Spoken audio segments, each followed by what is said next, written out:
Génesis capítulo 9, versículo 18 al 29 es el texto que nos corresponde en esta mañana. Y los hijos de Noé que salieron del arca fueron Sem, Cam y Jafet. Y Cam es el padre de Canaán. Estos tres son los hijos de Noé, y de ellos fue llena toda la tierra. Después comenzó Noé a labrar la tierra y plantó una viña. Y bebió de la viña y se embriagó, y estaba descubierto en medio de su tienda. Y Cam, padre de Canaán, vio la desnudez de su padre, y lo dijo a sus dos hermanos que estaban afuera.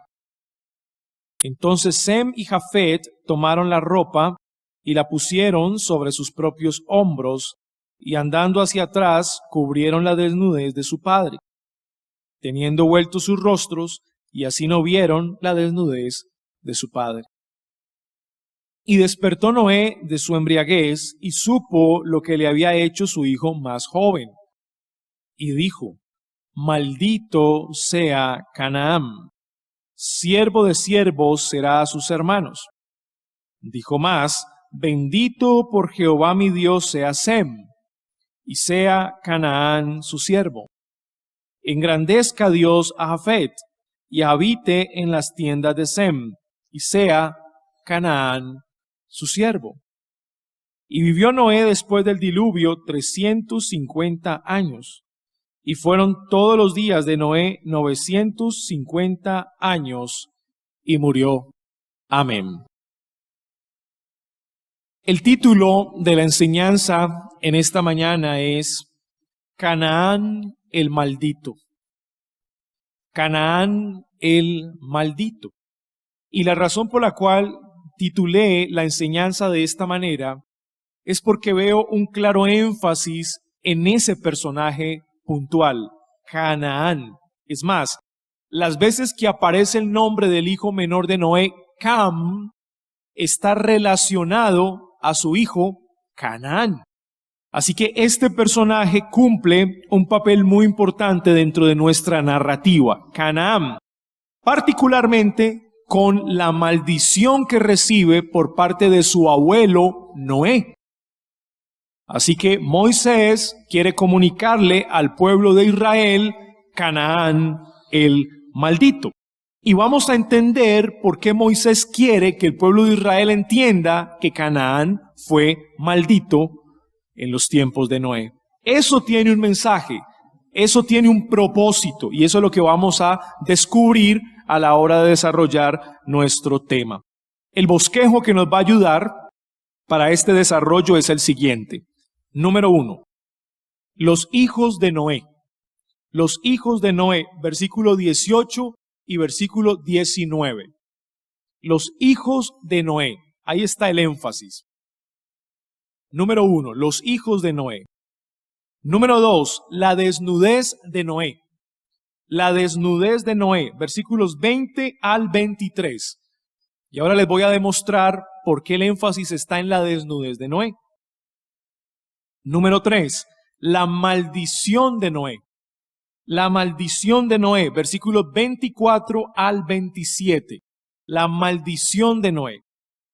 Y número 4, la muerte de Noé. La muerte de Noé, versículos 28 al versículo 29. Entonces tenemos los hijos de Noé, la desnudez de Noé, la maldición de Noé y la muerte de Noé en nuestro pasaje.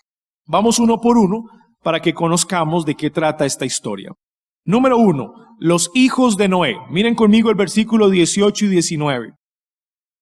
Y los hijos de Noé que salieron del arca fueron, y aquí está la lista de sus hijos, Sem, Cam y Jafet. Hay un dato adicional, y Cam es el padre de Canaán. Aquí se introduce el personaje de nuestra historia, Canaán.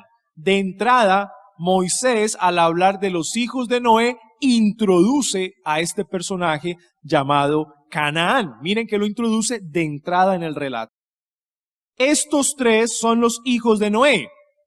Aclaración, no tuvo más hijos. ¿sí?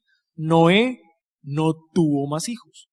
Es lo que Moisés quiere comunicar, que Israel entienda que Noé no tuvo más hijos, solamente tuvo 3 hijos. Estos son 3 hijos. De ellos fue llena toda la tierra. Israel, que va a leer este testimonio, este texto mientras camina por el desierto, debe comprender que toda la raza humana proviene de los 3 hijos de Noé. Toda la raza humana proviene de los 3 hijos de Noé. Y es posible que cada uno de estos hijos tuviese un código genético, de tal manera que Sem pudiese tener un tono de piel un tanto más amarillo, Jafet un tono de piel un tanto más blanco, Cam un tono de piel un tanto más oscuro, más trigueño. Es posible. Y a partir de ese potencial genético, entonces sus descendientes van a empezar a cambiar sus tonos de piel. Eso es lo que está ocurriendo acá. No vienen los seres humanos de otras personas, no.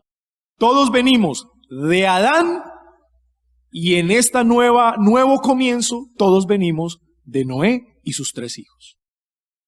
No hay otra alternativa, no hay un camino intermedio, no lo hay.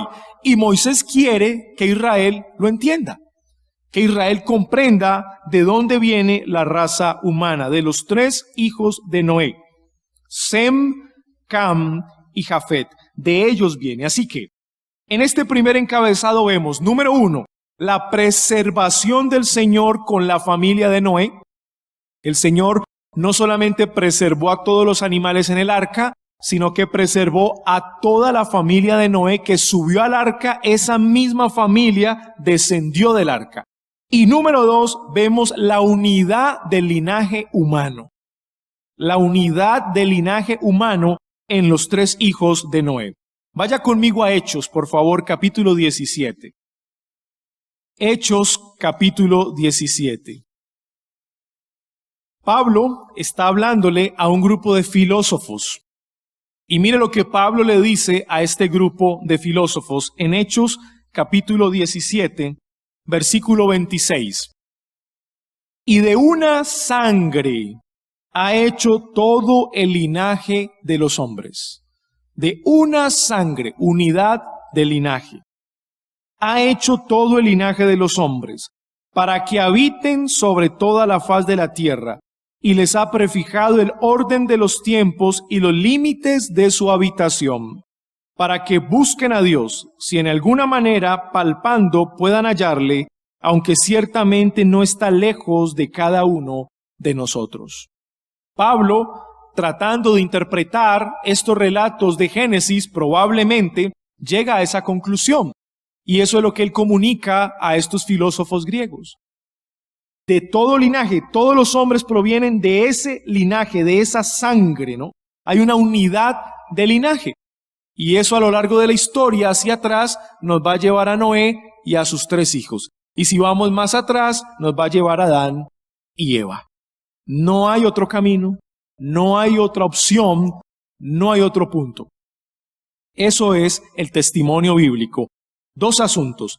Preservación de la familia de Noé para preservar la raza humana de la cual vendrá el Mesías, el Redentor, la simiente de la mujer.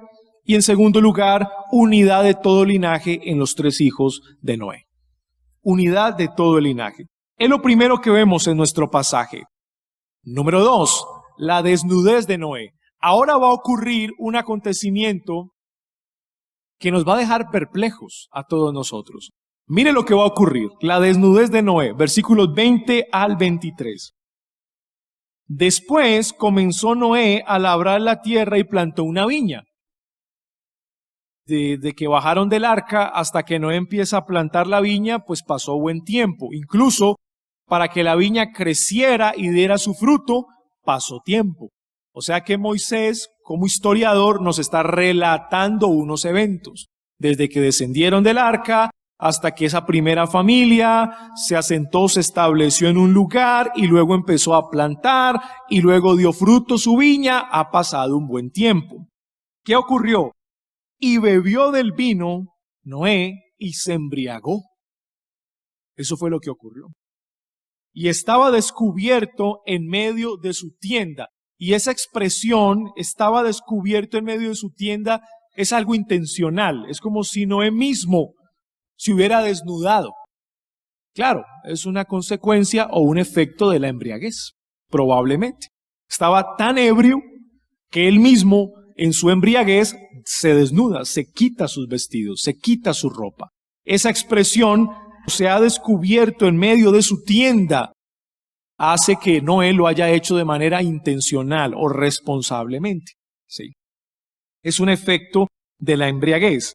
¿Y qué ocurrió? Y Cam, nuevamente aparece el personaje, padre de Canaán, vio la desnudez de su padre y lo dijo a sus dos hermanos que estaban afuera. Entonces Sem y Jafet tomaron la ropa y la pusieron sobre sus propios hombros y andando hacia atrás cubrieron la desnudez de su padre, teniendo vueltos sus rostros, y así no vieron la desnudez de su padre. Lo primero que quiero decirles es que el énfasis de estos versículos está en la desnudez de Noé. Ahí está el énfasis. Miren esta frase, versículo 21, parte B. Subráyela en su Biblia. Y estaba descubierto en medio de su tienda. Número 1. Versículo 22, parte B. Número 2. Vio la desnudez de su padre. Segunda vez que Moisés repite esa acción. Número 3, versículo 23. Cubrieron la desnudez de su padre. Tercera repetición. Y número 4, mire la última línea del versículo 23. Y así no vieron la desnudez de su padre. 4 veces. En estos versículos, Moisés repite 4 veces la desnudez de Noé. 4 veces. Ese es el énfasis de estos versículos, la desnudez de Noé. Ahora bien, Noé se desnuda por cuanto estaba ebrio. Pregunta, ¿por qué se embriagó Noé? Esa es la gran pregunta. Ahora, podríamos dar una explicación postdiluviana, pero mi explicación postdiluviana no tiene el propósito de justificar la embriaguez de Noé.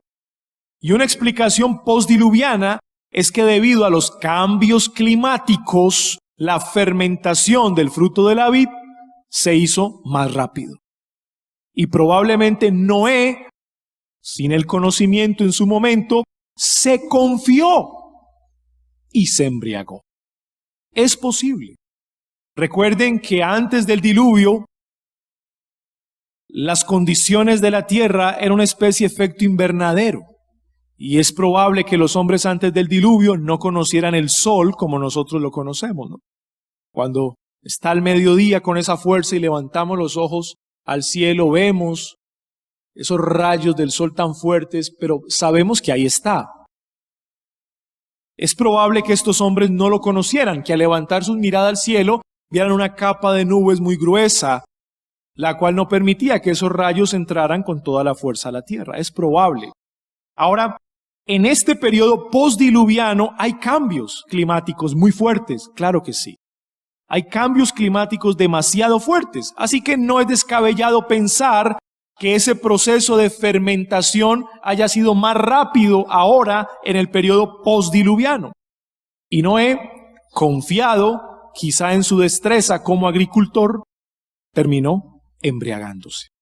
Ahora, esta explicación postdiluviana, cuidado, no tiene el objetivo de justificar la embriaguez. Eso es lo que quiero dejar claro. Si hay una explicación postdiluviana, sin embargo, Noé se embriagó. Es lo que el texto nos dice. Y su embriaguez trajo como consecuencia la desnudez de su cuerpo. Y la desnudez de su cuerpo trajo como consecuencia el pecado de uno de sus hijos. Ahora, quiero hacer claro en esto. El énfasis del pasaje no es la embriaguez de Noé. A pesar de que en nuestras Biblias, Reina Valera, hay un título que usted puede mirar, dice embriaguez de Noé. Sin embargo, ese título, todos sabemos que no fue un título inspirado. No es un título inspirado. Así que ese título no está reflejando verdaderamente el tema que Moisés quiere comunicar. El énfasis no está en la embriaguez de Noé, el énfasis está en lo que va a acontecer a continuación. Ahí es donde va a estar el énfasis de nuestro pasaje. El asunto es que se embriagó, desnudó su cuerpo y Cam, versículo 22, padre de Canaán, vio la desnudez de su padre. Algunos teólogos han interpretado la expresión vio la desnudez de su padre como si Cam y Noé hubiesen tenido un acto sexual o si hubiese practicado sodomía, un acto homosexual. Sin embargo, la expresión vio la desnudez de su padre no tiene esa connotación. ¿Por qué razón? Porque se repite posteriormente cuando los otros dos hijos no lo vieron, sino que lo taparon. Y mire lo que dice el texto en el versículo 23. Cubrieron la desnudez de su padre. ¿Eso qué indica? Que si Sem y Jafet caminaron de espalda para no ver la desnudez de su padre y así poderlo cubrir, pues lo que hizo Cam fue lo contrario. Al entrar al lugar donde estaba su padre, no se hizo de espalda, sino que caminó con sus ojos puestos en el cuerpo de su padre. Ahora bien, esa expresión ver la desnudez sí es fuerte. ¿Eso qué implicaría? Que cuando Cam vio la desnudez de su padre, pudo haber codiciado a su padre. Es posible. Es posible. O al verlo, se pudo haber burlado de él con cierta malicia. Es posible. Ese ver la desnudez es fuerte, pero no es tan fuerte como para concluir que hubo una sodomía o una práctica de sodomía o homosexual ahí. No, tampoco hay que llevarlo a ese extremo porque el texto no lo dice. Pero sí es claro que el hecho de verlo, pues, implicó deseos pecaminosos en Cam. Habían deseos de deshonra en su corazón hacia su padre. Y quizá muchos deseos que nosotros no alcanzamos a describir con un texto como este, ¿no? Pero hubo deshonra, hubo burla a su padre, quizá pensamientos de codicia hacia su padre. Todos esos elementos pudieron estar en el corazón de Cam. Ahora, él lo halló con mucha gracia, al punto de que al ver a su padre desnudo, él corre a decírselo a sus hermanos. O sea, el espíritu de Cam en ese momento es un espíritu burlesco y va a deshonrar a su padre delante de sus hermanos.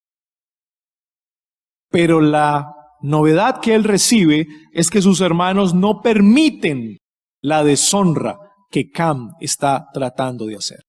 Sus hermanos no están de acuerdo con la deshonra que Cam acaba de hacer. Ellos no están de acuerdo. Miren el versículo 23. Entonces Sem y Jafet tomaron la ropa y la pusieron sobre sus propios hombros. Y andando hacia atrás, miren la intencionalidad, no como Cam, que desde que entró y vio a su padre puso sus ojos en él. Estos no. Estos andaban hacia atrás, le dieron la espalda. Cubrieron la desnudez de su padre, no estaban de acuerdo con la deshonra de Cam, teniendo vueltos sus rostros y así no vieron la desnudez de su padre. En otras palabras, Sem y Jafet honraron a Noé en medio de su embriaguez. Cam no lo honró, Cam lo deshonró. Ahora, vamos a ver que el pecado de Cam fue un pecado gravísimo. Si bien, vuelvo y repito, no podemos hablar de un acto sexual, lo cual me parece exagerado, el hecho de haber visto la desnudez de su padre es un pecado gravísimo. Es un pecado de deshonra en este contexto, de deshonra. Y ese pecado va a traer serias consecuencias. Entonces, ¿qué tenemos? Tenemos a un Noé que se embriaga, un Noé que se desnuda en su embriaguez, un hijo que lo deshonra y dos hijos que deciden honrarlo a pesar de su embriaguez. Y esto es muy interesante porque el principio de la honra a los padres no está condicionado. Es muy profundo eso. el principio de honra a los padres no está condicionado. Por mucho que mi padre se haya embriagado y se haya desnudado, es mi padre, yo lo debo honrar. O sea, no está condicionado. Al parecer, en la mente de Cam sí está condicionado. Y es un pecado gravísimo. Posteriormente, cuando el Señor va a revelar su ley a Moisés y al pueblo, el 5º mandamiento es clave. Honra a tu padre y a tu madre. Si bien ese 5º mandamiento va a ser revelado posteriormente, ya estaba escrito en el corazón de estos hombres. Ya estaba escrito en el corazón de estos hombres. Así que eso es lo que tenemos en nuestro texto. Vamos a Éxodo, por favor, capítulo 20. Éxodo capítulo 20, versículo 26. Algunas instrucciones que el Señor le da al pueblo cuando el pueblo iba a construirle altar. No subirás por gradas a mi altar para que tu desnudez no se descubra junto a él. Algo tan elemental, el Señor lo había prohibido ya en el pueblo. Porque subir al altar requería con un vestido. Esa era la manera como ellos se vestían en ese tiempo, y más las vestiduras sacerdotales. Al subir a las gradas al altar es quedar encima del altar. Así que se iba a descubrir la desnudez de la persona. Y algo tan elemental, tan básico como era, bueno, pero pues son cosas que es normales en la época. Pues no se puede hacer nada más. El Señor dice, no lo permitas. O sea, está prohibiendo ya el descubrir la desnudez ante su altar. Ahora miren conmigo Levítico capítulo 18. Particularmente este pasaje me llamó la atención. Levítico 18. Habló Jehová a Moisés diciendo, habla a los hijos de Israel y diles, yo soy Jehová vuestro Dios. Ahora pongan atención al versículo 3. No haréis como hacen en la tierra de Egipto, en la cual morasteis. Le está hablando a los israelitas. Ni haréis como hacen en la tierra de Canaán. ¿Les parece familiar el nombre? ¿Quién es Canaán? El hijo de Cam, nieto de Noé.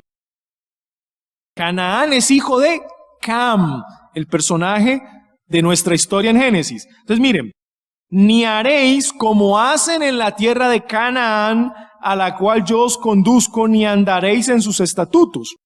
Pero, ¿de qué trata todo esto? Versículo 4.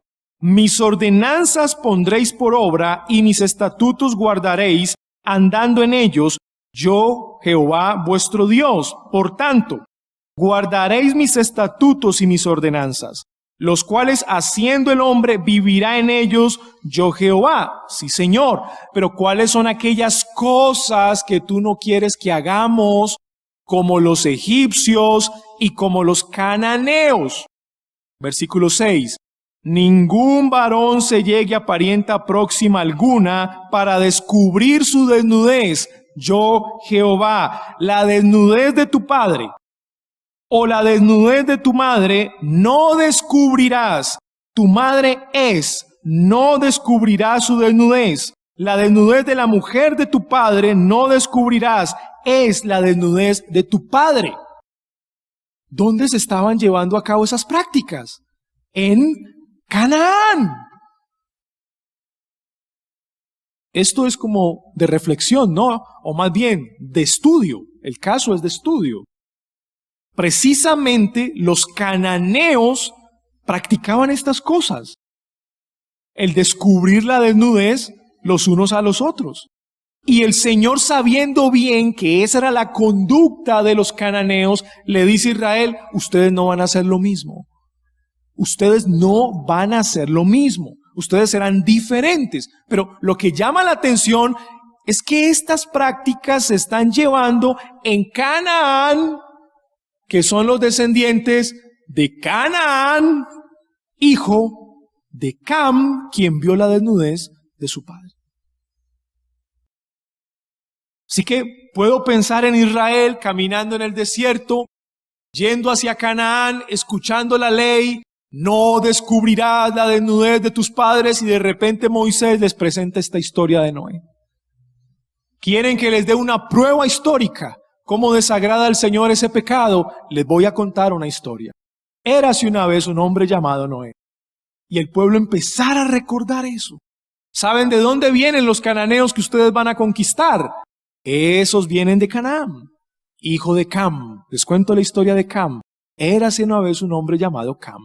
Y el pueblo escuchando esas historias. Interesante, ¿verdad? Muy bien, la desnudez de Noé lleva el pecado de Cam. Número 3, la maldición de Noé. Y ese pecado, desde luego, trae una consecuencia. Miren el versículo 24 al 27. Y despertó Noé de su embriaguez, y supo lo que le había hecho su hijo más joven, en este caso Cam. Y dijo, mire lo que dice Noé, maldito sea Canaán. Un momento. Les hago una pregunta. ¿Quién pecó? ¿Cómo se llamó el hijo que pecó? Cam. Pero ¿por qué Noé maldice a Canaán, que es su nieto? Pero todos supondríamos que la maldición tiene que venir a Cam. Pues Cam vio su desnudez, lo deshonró. Ahora, si ustedes voltean la página de la Biblia, por favor, y leen conmigo el capítulo 9, versículo 1, mire lo que Dios dijo. Bendijo Dios a Noé y a sus hijos, Sem, Cam y Jafet, ¿verdad? Y les dijo, fructificad y multiplicaos y llenad la tierra. Número 1, Cam ya había sido bendecido por Dios. Ya el Señor lo había bendecido, juntamente con sus 2 hermanos. Número 1, por ende, no podía ser maldecido ahora.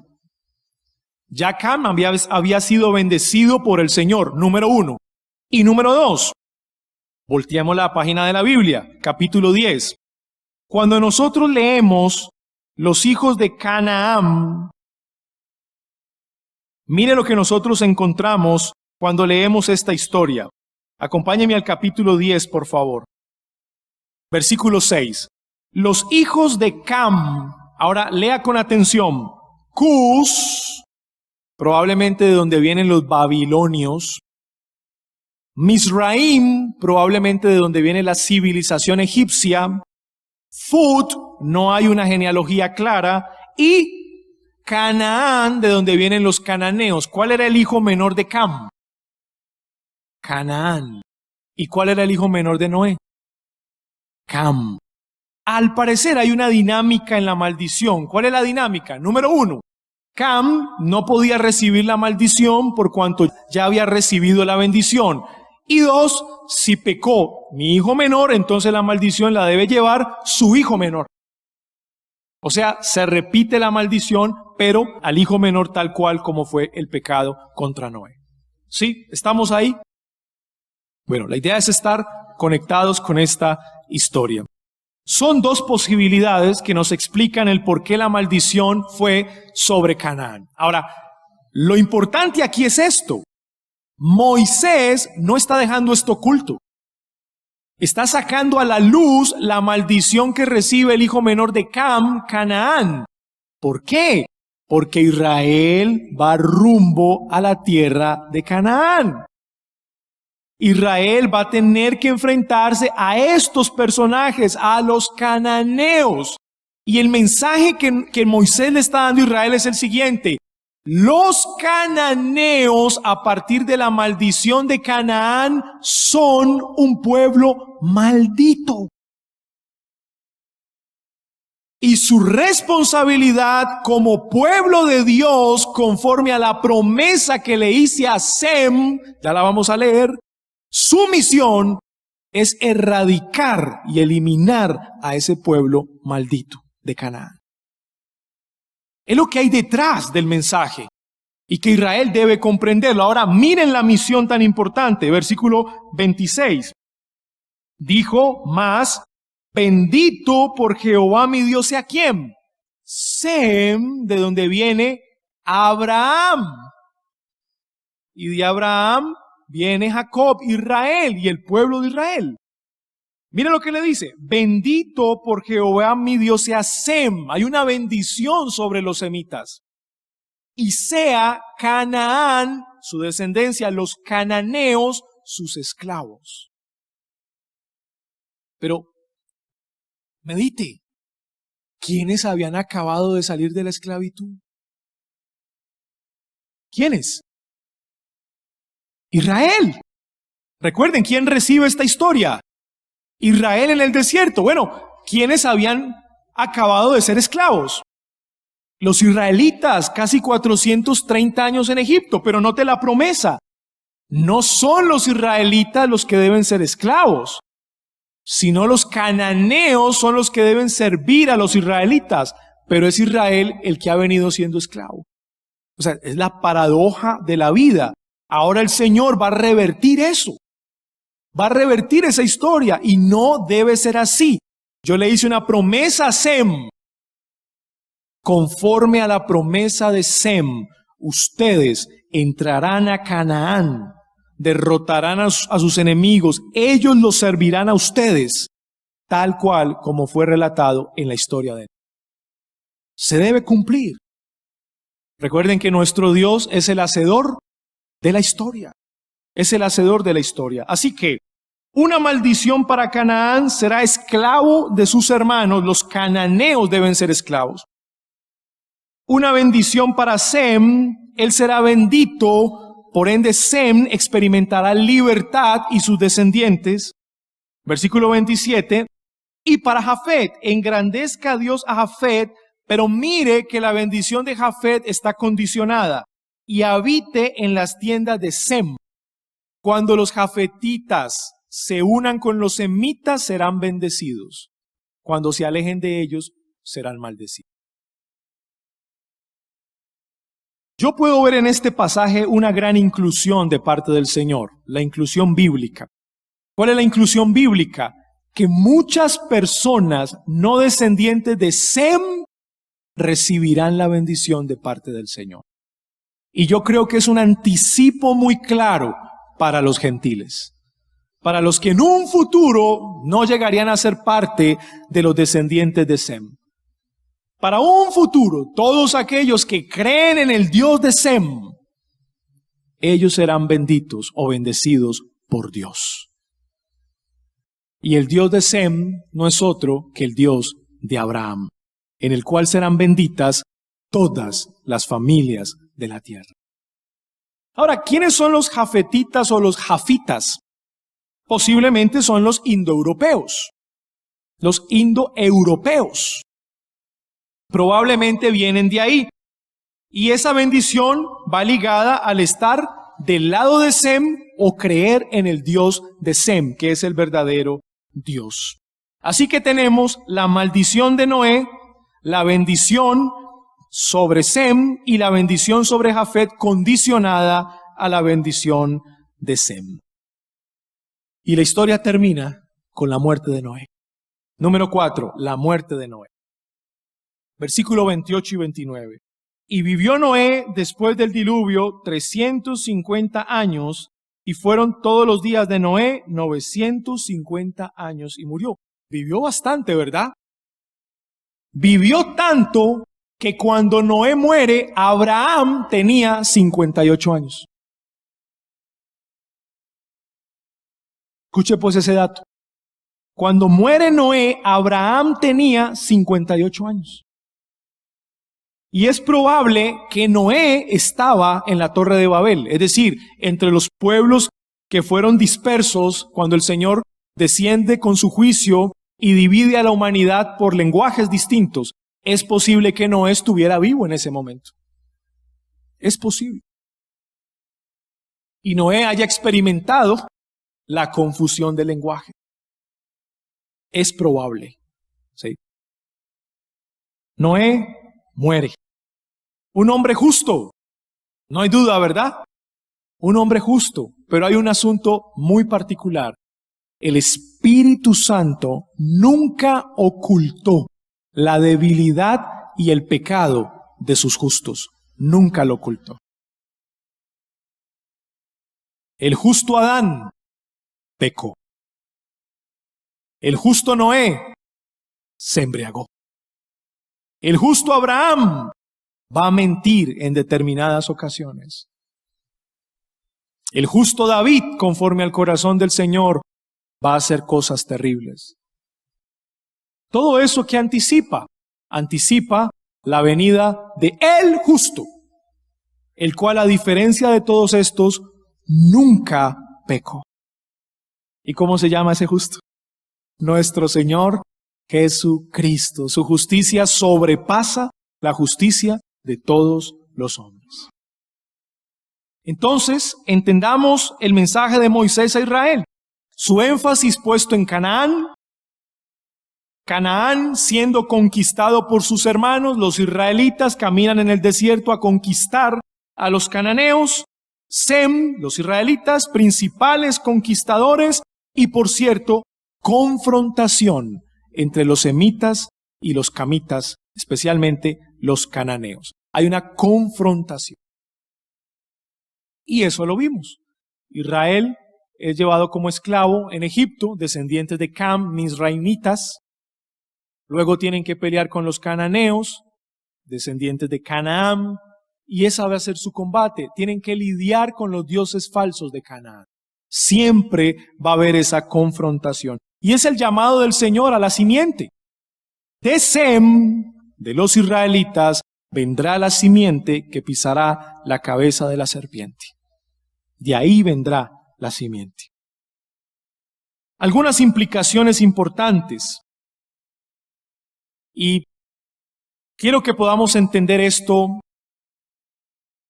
de esta manera. Israel, a través de este relato, se está convirtiendo en un instrumento del juicio de Dios. Quizá esa es la idea de Moisés, que Israel entienda que se está convirtiendo en un instrumento del juicio de Dios. ¿En contra de quiénes? De los cananeos. Si el Señor bendijo a Sem y le dijo que su siervo sería Canaán, entonces Israel es el instrumento del juicio de Dios en contra de los cananeos. Cuanto más Israel comprenda su lugar en esa misión, más sería prosperado. Cuanto menos entienda su misión como instrumento de juicio de Dios a los cananeos, más sería perjudicado. ¿Qué fue lo que pasó?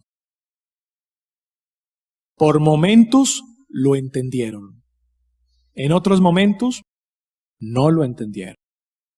Y cuando no entendieron su lugar en la tierra como instrumento de juicio de Dios para Canaán, se convirtieron en siervos de aquellos a los cuales debían gobernar. El conquistador se vuelve esclavo. Eso fue lo que pasó con Israel. Vienen los asirios, deportan al reino del norte, vienen los babilonios, exilian al reino del sur. ¿Cuál es la paradoja de esa historia? Que cuando el pueblo de Dios no entiende el plan que el Señor ha trazado para sí y no lo obedece, ocurre todo lo contrario. En lugar de conquistar, se vuelven esclavos.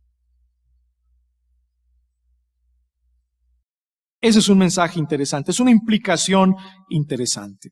La invitación que hago a la iglesia es: debemos estar preparados, porque esto es guerra. Esto es guerra.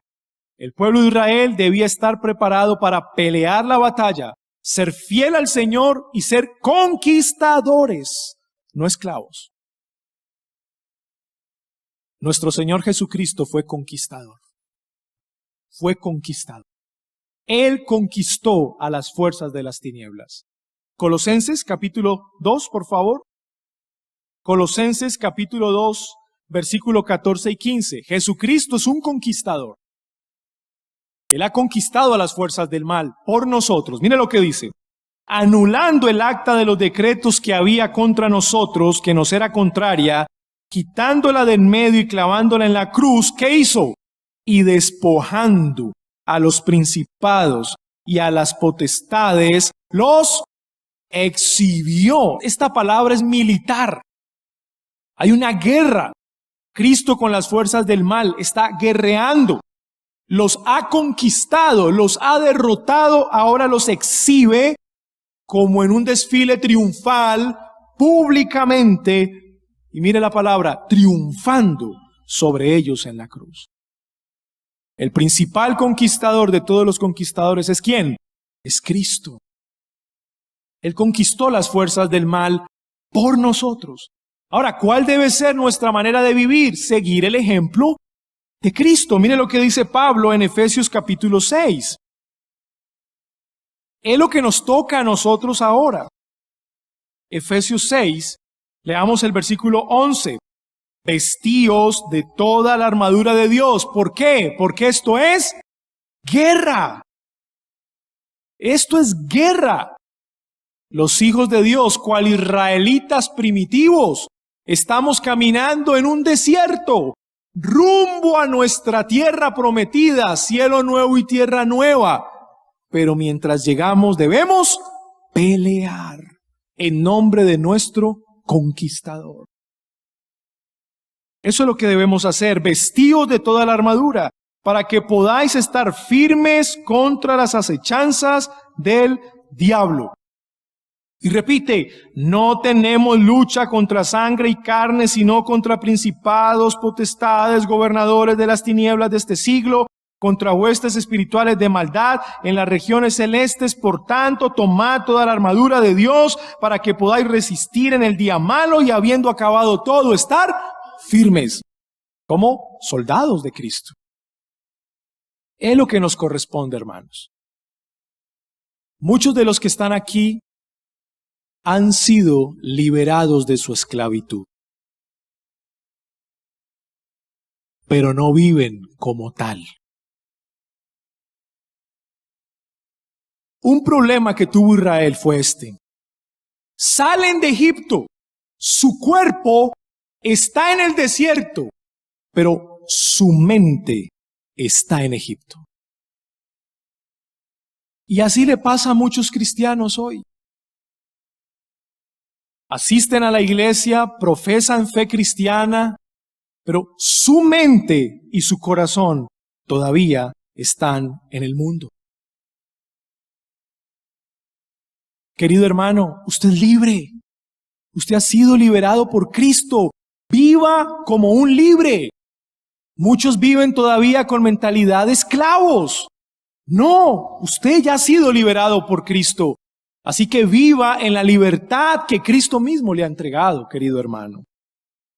¿Y qué nos espera al final? Claro, hacia el final hay una gran batalla. Hay una gran batalla.